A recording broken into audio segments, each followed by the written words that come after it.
ओंकारं बिंदु संयुक्तं नित्यं ध्यायन्ति योगिनः कामदं मोक्षदं चैव ओंकाराय नमो नमः। अविरल शब्द घनौघ प्रक्षाल्य सकल भूतदकलंका मुनिभिर्पासितीर्थ्या सरस्वती हरतनो दुरितम् अज्ञानतिमिरान्धानां ज्ञानाञ्जनशलाकया चक्षुरुन्मीलितं येन तस्मै श्रीगुरुवे नमः। श्रीपरं गुरुवे नमः। परम्पराचार्य श्रीगुरुभ्यो नमः। सकलकलुषविध्वंसकं श्रेयसां परिवर्धकं धर्मसम्बन्धकं भव्यजीवमनः प्रतिबोधकारकमिदं शास्त्रं श्री समयसारनामधेयमस्य मूलग्रन्थकर्तारः श्री सर्वज्ञदेवास्तदुत्तरग्रन्थकर्तारः श्री गणधरदेवाः प्रतिगणधरदेवास्तेषां वचोऽनुसारमासाद्य श्रीमदाचार्य प्रवर श्री कुंद कुंद देवै विरचितं मंगलम भगवान वीरो मंगलम गौतमो गणी मंगलम कुंद कुंदाद्यो जैन धर्मोस्तु मंगलम सर्वमंगल मांगल्यम सर्वकल्याणकारकं प्रधानं सर्वधर्माणां जैनं जयतु शासनं कोटिशतं द्वादश चैव कोट्यवलक्षाणि शीतिस्त्रयधिकानि चैव पंचाशदष्टोच सहस्रसंख्य वेदश्रुतं पंचपदं नमामि अर्हन्तवासियत्तं गणहर देवेहि गन्त्यं सम्मं प्रणमामि बत्तिजुत्तो सुदृढाणमो वहिं शिरसा इच्छामि वन्दे सुदबत्तिकावसो कोदुसालुचो अंगोवंगपैन्य पावने परिव सुत प्रणमामि उपपुगे चूलिया चेव सुत्तथैथुदमगायं स्याणिचकालमञ्चिं पूज्यं वन्दामिणमं सामि दुःखकौ कमकौ वोहिलाौ सुवेगमनं समाहिवर्णं जिन्गुण संपत्ति होदुमच्छम्। नमोस्तु पौराणिक स्वाध्याय प्रतिष्ठापन क्रियां श्री आचार्य भक्ति काय उत्सर्गं करोमि।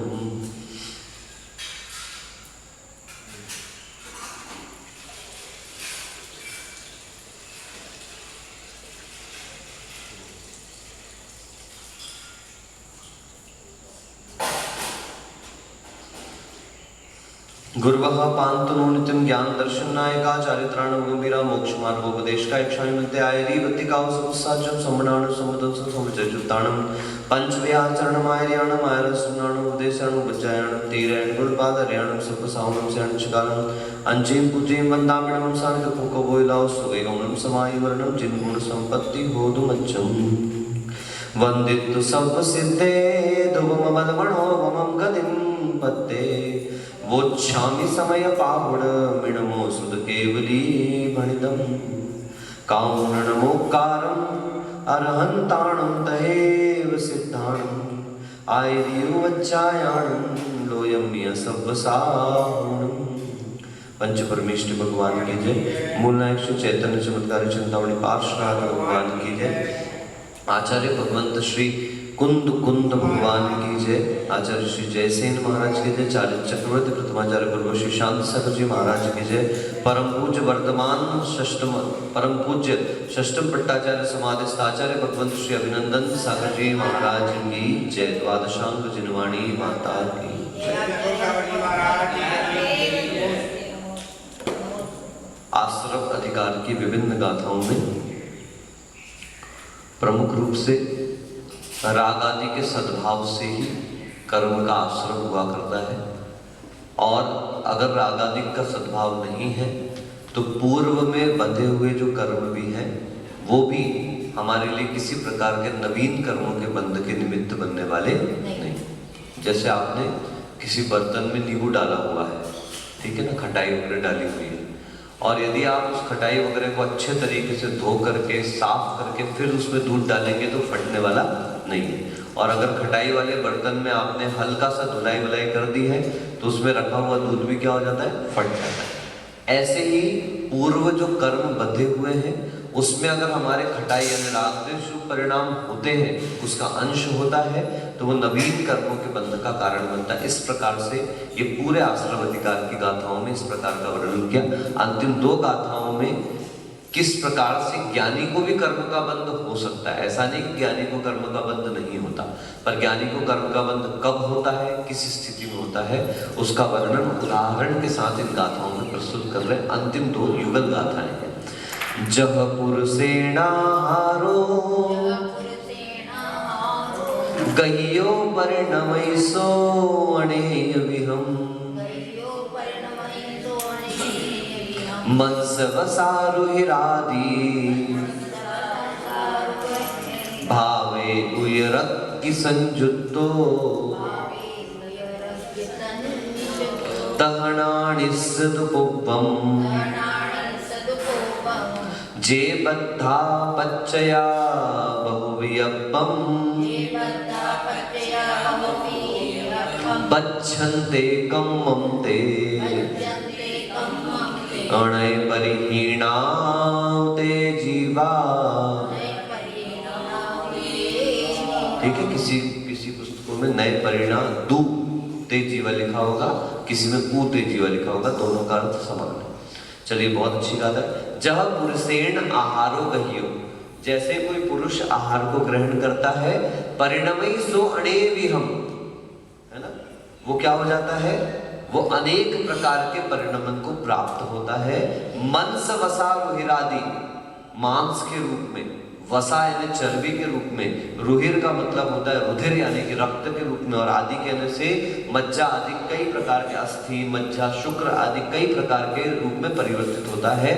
भावे उयरंगी संयुक्तो, लेकिन ध्यान रखें, जिसकी उदराग्नि, बहुत अच्छा प्रकरण दिया है इस मतलब गाथा में, उदराग्नि संयुक्तो, जिसकी जठराग्नि से संयुक्त व्यक्ति को ही सारा भोजन पचने वाला है। भोजन पचने का अर्थ मल बनना नहीं है, ये ध्यान रखें। क्या कहा? भोजन पचने का अर्थ मल बनना नहीं है। आपने कल खाया, आज मल निकल गया, ये पचना नहीं कहलाया। पचने का अर्थ है उसका कितना अधिक प्रयोग अपने शरीर की शक्ति में हुआ है ना। इस प्रकार से रसात रक्तम, भोजन से सबसे पहले क्या बनता है? रस बनता है, फिर रसात रक्तम, ऐसे करके क्रम बताया गया पूरा कि किससे रस, रस से फिर मांस, मांस से मेदा, मेदा से मज्जा, मज्जा से अस्थि, अस्थि से फिर जाकर के फिर वहां पे शुक्र का निर्माण होता है। शुक्र का मतलब शक्ति, वीर जिसको कहते हैं, ठीक है ना। पुरुषों के शरीर में वो वीर शुक्राणुओं के रूप में होता है, लेकिन महिलाओं के शरीर में भी वह शक्ति रूप में, वह वीर सभी में बनेगा, कि सब तो वही का वही निर्माण हो रहा है। इस प्रकार से ध्यान रखें कि जठराग्नि मजबूत हो। इसलिए गुरु महाराज जी हमेशा कहते थे भोजन हमेशा भूख से थोड़ा कम करना चाहिए। अगर खूब गले तक के भोजन किया जाएगा, खूब पेट भर करके भोजन किया जाएगा, आखिरी डकार नहीं आ पा रही है, थपकी ले लेके डकार लेनी पड़ रही है, तो ये ध्यान रख के चलना कि कहीं ना किसी को गैस ही बनती हो तो बात अलग है, लेकिन थपकी ले लेके डकार ले लाई जा रही है, फिर खाए जा रहे हैं, फिर खाए जा रहे हैं, और अभी 2 डकार और आ गए, 2 रोटी और खा लो, ऐसा नहीं। भोजन के पाचन, हवा हवा जाने के लिए तो स्थान बचना चाहिए कि नहीं बचना चाहिए? सारा भर लिया यहाँ तक के फिर पूरे दिन और डकारे डकारे डकारे आ रही है, ऐसा काम नहीं होना चाहिए। ध्यान, हाँ, हाँ, 2 भाग भोजन, 1 भाग पानी, 1 भाग हवा, नहीं 1 भाग भोजन, 2 भाग पानी और 1 भाग हवा। हाँ, पानी का भाग डबल रखना है भोजन से। यहाँ तक कि जो जूस वगैरह भी अपन लोग आजकल जो धारणा बनाई है पीने की, बहुत गलत हो गया। नियम रखना चाहिए, एक ही जूस पीना चाहिए आपको आहार में, यदि लेते भी हो तो, और उसकी भी मात्रा मात्र 1 गिलास से ऊपर नहीं होनी चाहिए। जूस में शुगर हुआ करती है, जूस में कार्बोहाइड्रेट्स हुआ करते हैं, इसको पचाने के लिए उससे 3 गुना ज्यादा पानी की आवश्यकता पड़ती है। और लोगों ने क्या, पानी तो है हमारा, चिल्ले लो पानी, तो माता जी चौके वालों से बड़ा सावधान रहना पड़ेगा। आपके सामने तो क्या कहते हैं, ओ माता जी के लीदो नहीं है, माता जी के लीदो नहीं है, और बाहर में कुछ आ रहा बढ़िया, अच्छे गुलाब जामुन भी लिए, अच्छे ये भी लिए, अच्छे वो भी लिए, अच्छे, भले 1 भी लिया होगा तो भी बोलेगा नहीं 100 लिया बहुत अच्छे, इसलिए वो 1 बोलते तो हम तो 1 बिल्कुल नहीं लेते। खाओ तो बिल्कुल ठस के खाओ, है? जिस दिन खाएंगे तो पूरा ठस के, उतना तो पूरा, क्योंकि मालूम है बदनाम तो करने ही वाले हैं। बाहर जाकर के महाराज ने सब लिया, गुलाब जामुन तो खूब अच्छे से, भले 2 खाए थे बेचारे महाराज ने गुलाब जामुन। हाँ, नहीं निपटाने का मतलब यूं नहीं कि तुम ही निपट जाओ, ऐसा भी नहीं कह रहे। भोजन में ग्रंथि नहीं होना चाहिए, एक सबसे बड़ी बात है। ना ग्रंथि अंदर होना चाहिए और ना अभिव्यक्त होना चाहिए, दोनों प्रकार की। अभिव्यक्त ग्रंथि अप्रभावना का कारण है, व्यक्त ग्रंथि अप्रभावना का कारण बनती है, और अव्यक्त ग्रंथि जो है आपके पतन का कारण तो बन ही रही है। इसलिए ऐसा भोजन कि जो अपनी जठराग्नि को, जैसे आपको उपवास किया, पारणा में और धारणा में, लोगों की क्या धारणा बनी हुई है कि धारणा में ठूस के खाओ, कल उपवास करना है, जितना भर के पेट खा के आओगे उतना उपवास में तकलीफ होने वाली है। हाँ, धारणा का भोजन तो सहज हल्का फुल्का, ताकि वो आपकी साधना का निमित्त बने। भारी भोजन साधना का निमित्त नहीं बनता। फिर पूरे दिन वो पेट दर्द कर रहा है, न जाने की इच्छा हो रही है, न ये हो रहा न वो हो रहा। और पारणा के भी बाद यदि एक उपवास है तो एक आध दो दिन तो कम से कम भी हल्का भोजन करना चाहिए। अब हम सुवर्षपति को नहीं कह सकते, तो बात लफड़ा पड़ जावे। अब इधर एक धारणा होती है, दूसरे दिन की एक पारणा हुई, फिर धारणा, फिर उपवास हो जाता है। अब इनको कहो हल्का भोजन करो तो इनको तो हल्का ही हल्का भोजन हो जाएगा। तो फिर जो इतने उपवास कर सकता है इसका मतलब उसकी अग्नि भी अच्छी है। ऐसा होना चाहिए कि भोजन के 3-4 घंटे बाद, 5 घंटे बाद आपको हल्की भूख आदि का एहसास होना चाहिए अपन एक बार भोजन करने वाले को। अगर आपको शाम तक के खट्टी डकारें आ रही है, सब हो रहा है, इसका मतलब आपको दूसरे दिन आहार संभाल लेना चाहिए, नहीं तो गया। जो व्यक्ति आहार प्रक्रिया को नहीं समझ पाया, आहार विज्ञान को नहीं समझ पाया, आचार्य भगवंत कहते थे कि वह व्यक्ति कभी संयम का पालन नहीं कर पाएगा, उसकी साधना नहीं हो सकती।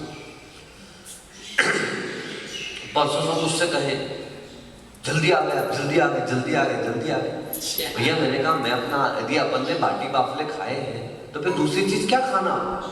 2 बाटी खाली मतलब बहुत हो गया भाई, 2-2.5 बाटी साधु के लिए बहुत हो गया। 1.5 जग पानी चाहिए, 1 जग पानी चाहिए उतना पचाने के लिए भी तो। और फिर उसके ऊपर फिर दुनिया भर के खा के और आ जाओ, फिर यहाँ पर आके डले रहो पूरे दिन, सामायिक में भी बैठे टप टप मारते रहो, फिर क्या बचे?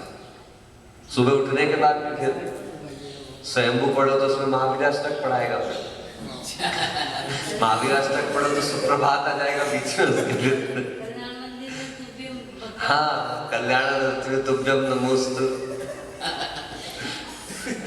इस प्रकार से हो जाएगा। होता है, ऐसा होता है, एक किसी व्यक्ति की पर्सनल बात नहीं, ऐसा हमारे साथ भी हो सकता है। हम बता रहे हैं कई बार, लेकिन ये तो कभी सामान्य प्रमाद में होता।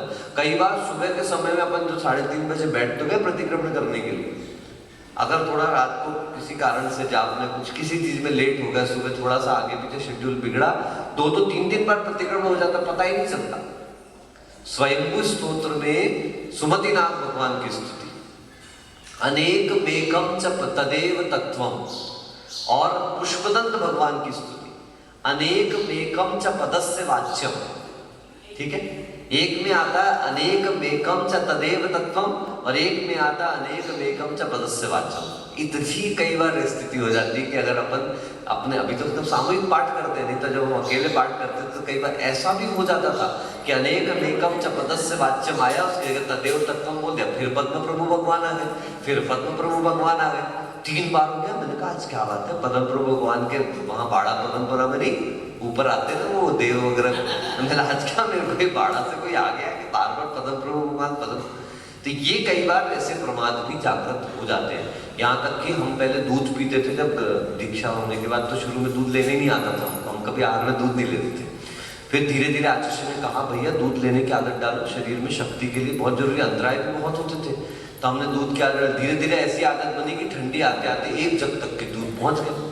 तो थोड़ी परेशानियां कुछ ज्यादा होने लगे थे। एक बार आचार्य महाराज जी को बोला दर्शन कितना दूध पीते, मैंने कहा 1 जग।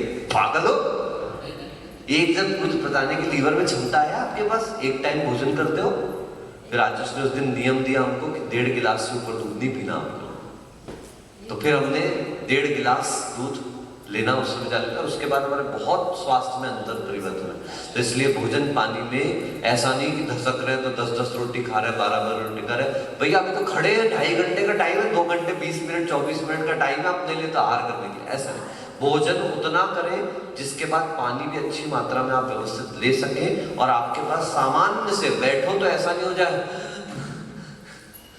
ऐसे वाला काम नहीं होना चाहिए। आप बिल्कुल सहज, बिल्कुल चौके से सहज रूप से आप आ सको। यहाँ पे आकर के सामायिक पर बैठो तो आपका आसन लग सकते। और हमको तो गुरुजी ने ये भी कहा था कि जब आहार करके लौट के आओ तो बैठ करके गवासन से भगवान को नमोस्तु कर सको। बुढ़ापे की बात अलग है, मैं अभी अपनी जवानी की बात कर रहा हूँ, भले हम 40 के हो गए लेकिन अभी इतने भी बूढ़े नहीं हुए।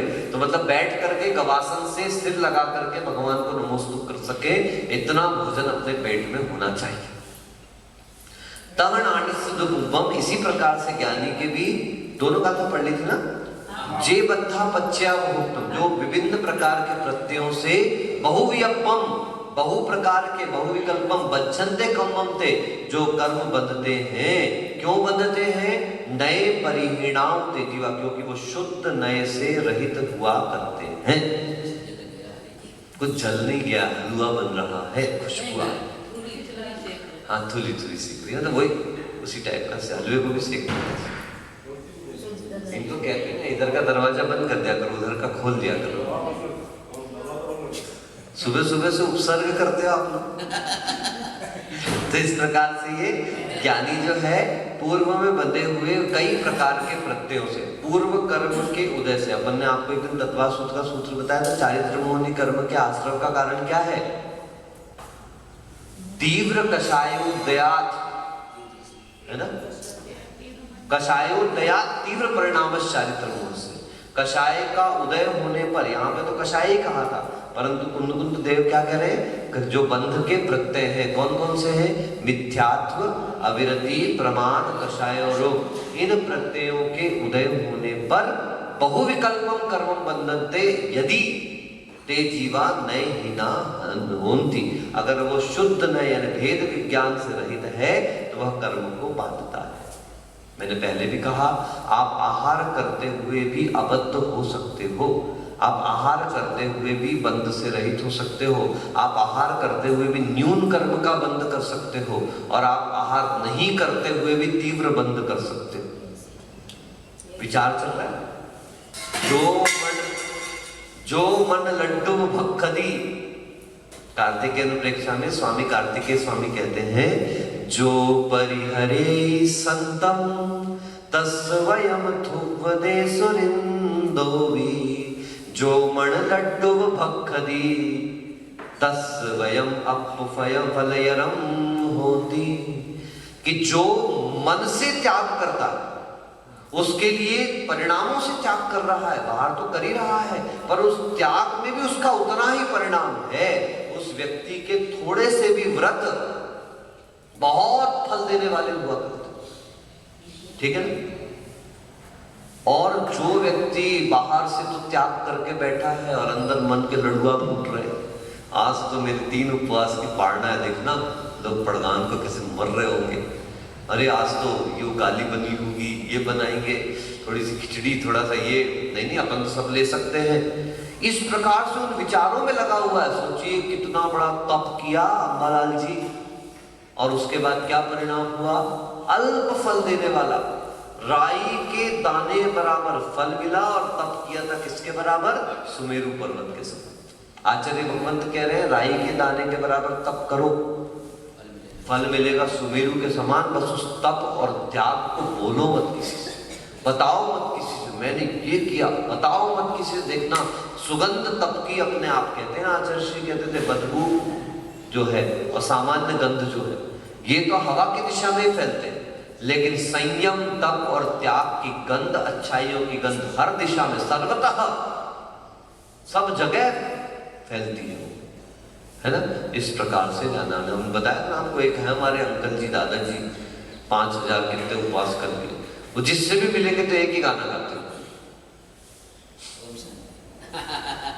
नाम लेने की जरूरत नहीं, समझ के सब इनकी ससुराल वाले। तो वो जिससे मिलेंगे, मैंने इतने उपवास किए, मैंने तब इतने उपवास किए, मैंने तब। अरे भैया आप कर लिए ना, अब गाना मत गाओ, उस गाने का भी त्याग, जिसे आपसे नहीं हो पाता है, तो आप कम से कम इतना तो बोलते हो कि महाराज जी में से हो ही नहीं पा रहा। अब नहीं होता तो क्या करें? बस खत्म हो गया काम। देखो दोनों में कितना अंतर हो गया। महाराज जी में से नहीं हो पा रहा। मैंने पहले भी आपको बताया था, असंयत सम्यक दृष्टि की जब परिभाषा बताई थी तो यही बताया था, उसको श्रद्धा तो पूरी है लेकिन वो व्रत चारित्र के मार्ग पर नहीं चल पा रहा, असंयत इसलिए सम्यक दृष्टि। फिर भी सम्यक दृष्टि तो है, अरे नहीं भैया अपन से नहीं होने वाला है, सब तो नहीं करना, वो मिथ्या दृष्टि।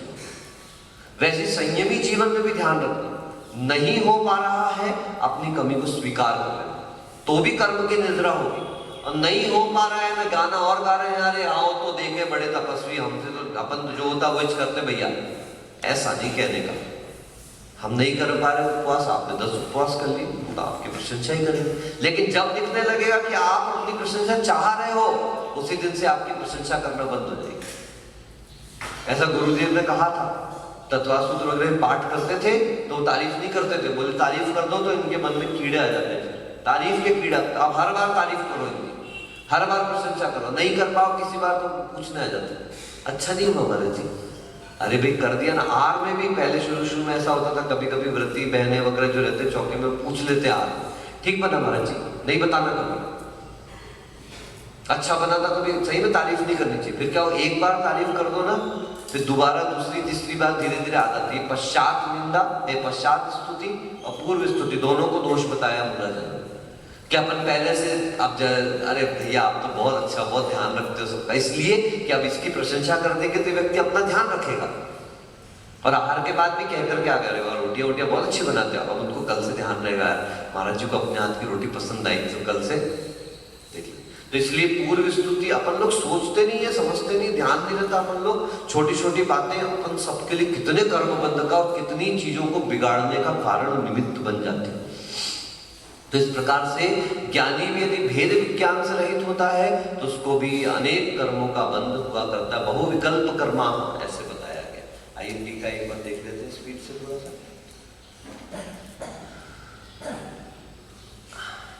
यथा पुरुषेण अथ यदुक्तम पूर्वम रागादि विकल्प उपाधि रहितम। चलो मैं पढ़ देता हूँ, आपके बस पुस्तकों में टीका इधर उधर है। रागादि विकल्प उपाधि रहितम परम चैतन्य चमत्कार लक्षण निज परमात्म पदार्थ भावना रहिता नाम बहिर्मुख जीवानाम पूर्वबद्ध प्रत्यान अवतर कर्म बदनंती तमेवार्थ दृष्टांताभ्याम दृष्टि दृढ़यति।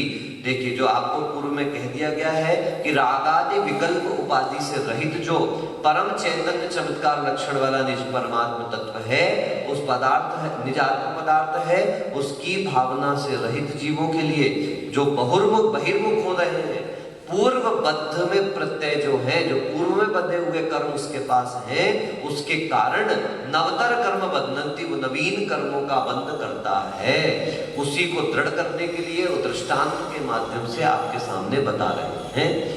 यथा पुरुषेण गृहीत आहारः सपरिणमति अनेक विधम बहु प्रकारम। जैसे पुरुष के द्वारा ग्रहण किया गया आहार कई प्रकार के परिणमन को प्राप्त होता है। किम, कौन से परिणमन को? मांस वसा रुद्रादीन पर्यायान कर्मता आपन्नान परिणमति।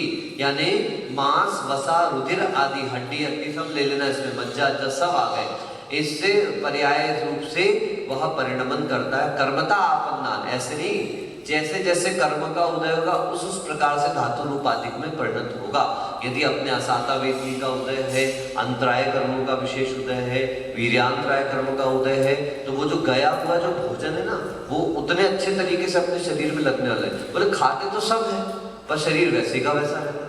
परंतु कई ऐसे लोग भी होते हैं दिखने में दुबले पतले रहते हैं, लेकिन उनकी पावर बड़ी जबरदस्त रहती है। और आप देखना जितने ज्यादा उपवास करने वाले साधुओं को आप देखना, मैंने देखा अधिकांश दुबले पतले महाराज मिलेंगे आपको, ज्यादा उपवास करने वाले महाराज। ज्यादा तगड़े वगड़े उपवास नहीं कर पाते बहुत, क्योंकि उनकी शरीर भारी होता है, उसको लेके चलना भारी पड़ जाता है। लोग हमसे कहते हैं महाराज थोड़ा सा हेल्थ। मैंने कहा हेल्थ का मतलब आप बॉडी से क्यों ले रहे? हेल्थ का मतलब अपनी शक्ति से होता है। मैंने कहा आप बैठो दिन में 3-4 ग्लास लगाओ, सब करो, और उसके बाद फिर बैठो हमारे जैसे एक बार खा करके फिर बताना हेल्थ किसको कहते हैं। यही तो हेल्थ है कि इतनी एक बार का आहार, वो भी हमेशा को ना। आप ये सोचो जैसे माता जी के लिए संगीता व्यवस्था कितनी भी कर, पर माता जी आप जानते हो व्यवस्था करने वाला अपनी पूरी पुरुषार्थ करता है, पर आपके भी तो वैसे कर्म का उदय होना चाहिए कि आप उस प्रकार से भोजन कर ही लो पूरा का पूरा। जरूरी नहीं कि बनाने वाला जो आपको दे रहा है आपको वो सब सूट करेगा ही करेगा। अगर ऐसा होता तो आज माता जी सबसे ज्यादा स्वस्थ होती। वो अपना पुरुषार्थ पूरा करेंगे, पर अपन को इस समय ध्यान रखना है कि मेरे भी कर्म का वैसा उदय होना चाहिए। मेरे भी कितनी भी कोई व्यवस्था कर लेंगे, पर ध्यान रखना हाथ में वही आएगा जिसका पुण्य का उदय होगा, नहीं तो आई हुई चीज सामने से निकल जाती है। कथम होता सन, किस प्रकार से वो होता है? तो कहते उदराग्नि संयुक्त दृष्टांत कथा याद रखना, लेकिन जठराग्नि होना चाहिए। जठराग्नि को मंद नहीं होने देना। पित्त प्रकृति, पित्त आदि जो है वो जितना अच्छा वर्किंग में रहता है। ये अपने महाराज जी के पास क्या समस्या, उनको पित्ताशय नहीं है, तो इसलिए उनको वमन की शिकायत होती है। इनके भी पित्ताशय में तो प्रॉब्लम है, आपके भी तो इसीलिए तो ये उल्टी वगैरह की समस्या होती है। इनके पित्ताशय की समस्या होती है, उन्हीं लोगों को उल्टी वगैरह की वमन की समस्या ज्यादा। क्योंकि पेट में पित्त का होना बहुत जरूरी है। पित्त बढ़ जाए तो उल्टी होती है, पित्त कम हो जाए तो भोजन का पाचन नहीं होता। पित्त का ये जब वैद्य देखते हैं, नाड़ी वैद्य, तो वो 3 उंगली इस तरीके से रख करके देखते हैं, तो एक वात, पित्त और कफ, इन तीनों का मेंटेनेंस देखते हैं। जिनकी तीनों चीजें बराबर चल रही हैं वो व्यक्ति कुछ भी खाए कैसा भी रहेगा चल जाएगा, और एक भी चीज डिस्टर्ब है, किसी किसी के तीनों भी डिस्टर्ब रहते हैं, वात पित्त का। लेकिन एक बात ध्यान रखना, जो सामायिक करते समय अपन व्यवस्थित आसन लगाते हैं, ऐसा आचार्य कहते थे, उससे, और आयुर्वेद में भी इस प्रकार का लिखा है कि जो आसन आदि है, प्राणायाम है, उससे आपके वात पित्त कफ की त्रिवेणी बिल्कुल एक दिशा में चलना प्रारंभ हो जाती है, मतलब संतुलन से चलना प्रारंभ हो जाती है। जैसे मन वचन काया की स्थिरता का योग आपके परिणामों को निर्मल करता है, ऐसे वात पित्त और कफ की त्रिवेणी जो है वो आपके तन को निर्मल करती है। तन पवित्र रहेगा, तन स्वस्थ रहेगा, तो मन और आत्मा भी स्वस्थ होगी। है हाँ, नहीं, पित्त कफ और वात, वात मतलब तो वायु हो गई, कफ मतलब जो, कफ भी बहुत आवश्यक है, ऐसा नहीं कि कफ जरूरी नहीं है, शरीर में हमेशा कफ की मात्रा बनी रहती है। यही तो जो मल आदि जो इकट्ठा नहीं हो जाता अंदर, वो कफ के माध्यम से तो बाहर निकल जाता है, फिर कभी गीला निकलता, कभी सूख के निकलता, कफ भी मल आदि के साथ भी निकलता है। जिनके से अपन को सर्दी वर्दी कुछ नहीं है ना, तो अपना जो कफ है वो मल आदि के साथ निष्कासन को प्राप्त हो जाता है। तो ये तीनों का बैलेंस बहुत आवश्यक है, बिल्कुल। वात पित्त, नाड़ी वैद्य, आज के बड़े बड़े डॉक्टर स्टेथोस्कोप लगा लगा के एमआरआई से जो नहीं बता सकते थे, वो नाड़ी वैद्य। हमारे गृहस्थ अवस्था में जो दादाजी जो थे, तो वो बड़े नाड़ी वैद्य हुआ करते थे, तो हम इसी बात से जानते थे, छोटे थे तो क्या समझते थे, लेकिन डॉक्टर्स बीमार होते थे तो उनके पास दवाई लेने के लिए आते थे, और सिद्धांत चूरन देने में तो आदमी को फायदा कर जाता था, ऐसी स्थिति थी। ठीक है ना। उदराग्नि, इसलिए जठराग्नि बहुत अच्छी होना चाहिए। तथैव च पूर्वोक्त उदराग्नि संयुक्त आहार दृष्टांतेन अज्ञानिन चैतन्य लक्षण जीवस्य न च विवेकिन। तो लेकिन ध्यान रखने कि यहाँ पे उदराग्नि संयुक्त जो आहार का दृष्टांत दिया है वो अज्ञानी के लिए चैतन्य लक्षण जीव की अपेक्षा से दिया गया है, न च विवेकिन, विवेकवानों के लिए नहीं दिया गया है ना, जो नहीं जानता है ना उसको बताने के लिए दिया गया है। भाई उदाहरण है, उदाहरण को आप सर्वदेश न लेकर के चले। पूर्वम ये बद्धाः मिथ्यात्वादि द्रव्य प्रत्ययाः, पूर्व में जो बद्ध मिथ्यात्वादि द्रव्य प्रत्यय हैं, जीवगत रागादि परिणाम उदराग्नि स्थानीयम लब्ध्वा ते बहुविकल्प कर्मन्ति, वैसे ही मिथ्यात्वादि द्रव्य प्रत्यय जो है जीवगत रागादि परिणाम जो उसके उदर में, उदर का मतलब आत्मा का कोई उदर नहीं होता, लेकिन ऐसा कहते थे ना, भविष्य के गर्भ में पता नहीं क्या छुपा है। गर्भ का मतलब जो प्रकट नहीं हुआ उसको क्या कहा जाता है, ऐसे ऐसे जो कर्म प्रकट नहीं हुए हैं उसको उदरगत कह देते हैं। भैया समझ रहे हैं, भविष्य के गर्भ में क्या छुपा है, अपन ने सोचा अपन वहां जाएंगे, पर अभी भविष्य के गर्भ में क्या छुपा है, भावना करते रहो। तो भविष्य के गर्भ मतलब भविष्य का कोई गर्भ होता है क्या, किंतु नहीं, गर्भ का अर्थ क्या, सिर्फ पेट में जो बच्चा उसको गर्भ नहीं कहा जा सकता, सिर्फ पेट को गर्भ नहीं कहा जा सकता। गर्भ का मतलब गूढ़, जिसका रहस्य अभी उजागर नहीं हुआ है उसको गर्भ जनित कहते हैं, गर्भगत कहते हैं। ठीक है ना, ऐसे तो गर्भ में जो कर्म है वे बहुविकल्पम कर्मम बदनती, वे पहले से रहते हुए अपने परिवार को और बुलाते हैं। आप तो यही चाहोगे ना कि आपके परिवार के लोग आवे, आपसे जुड़े हुए लोग आवे, आदि आदि इस प्रकार। ये शाम जीवानाम संबंधिना प्रत्याकर्मन्ति ते जीवाः, तो ऐसे जीव जो भेद विज्ञान से रहित हैं, जिनको वस्तु व्यवस्था का ज्ञान नहीं है, हो सकता है तत्काल में चारित्र में नहीं भी हो, तो भी जो व्यक्ति भेद विज्ञानी रहता है वो अल्पतर कर्मों का बंध करने वाला होता है। कथम भूता, किस प्रकार से, परम समाधि लक्षण भेद ज्ञान रूपात शुद्धन्यात् भ्रष्टाच्युता, जो परम समाधि लक्षण वाले भेद ज्ञान रूप से शुद्ध न जो है उससे भ्रष्ट है। च्युत, यहाँ भ्रष्ट का अर्थ ध्यान रखना, चारित्र भ्रष्ट की बात नहीं हो रही, शुद्ध न से भ्रष्ट होने का मतलब वो भेद विज्ञान आदि नहीं कर पा रहा, तपस्वी भी हो सकता है। अथवा द्वितीय व्याख्यान, दूसरा व्याख्यान और कर देते हैं, ते प्रत्या शुद्धनेन जीवा सकाशात परिणा भिन्ना न च भवन्ति, इदमत्र तात्पर्य। वे जो प्रत्यय अशुद्ध नय से जीव से परिहीन भिन्न भिन्न नहीं हुआ करते हैं, निज शुद्धात्म ध्येय रूप सर्वकर्म निर्मूलन समर्थ शुद्धेन विवेकवीर न त्याज्यहिति। जो निज शुद्ध आत्मा जिनका ध्येय है, वो ध्येय रूप जो सर्व कर्म के निर्मूलन में समर्थ जो शुद्ध नय है, विवेकी उससे भिन्न नहीं होता। इसलिए उसको विवेकी को शुद्ध नय को कभी नहीं छोड़ना चाहिए।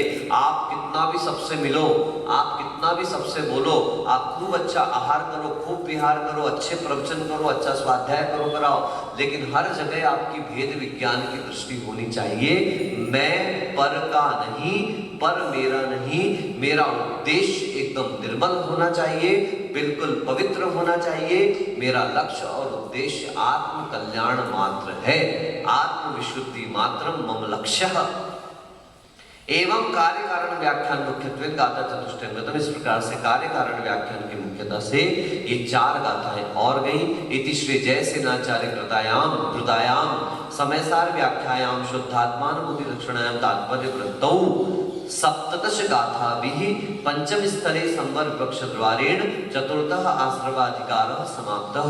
इस प्रकार से जयसेनाचार्य महाराज कृत समयसार की व्याख्या में शुद्धात्म अनुभूति लक्षण वाली तात्पर्य वृत्ति का सप्तदश गाथा, तात्पर्य वृत्ति में सप्तदश गाथा भी 17 गाथाओं के माध्यम से पंच स्थले जो 5 स्थलों में विभाजित थी, संवर विपक्ष द्वारेण संवर के विपरीत द्वार से चौथा आश्रव अधिकार समाप्त हुआ। बस एक कायस्थ कर लीजिए पहले।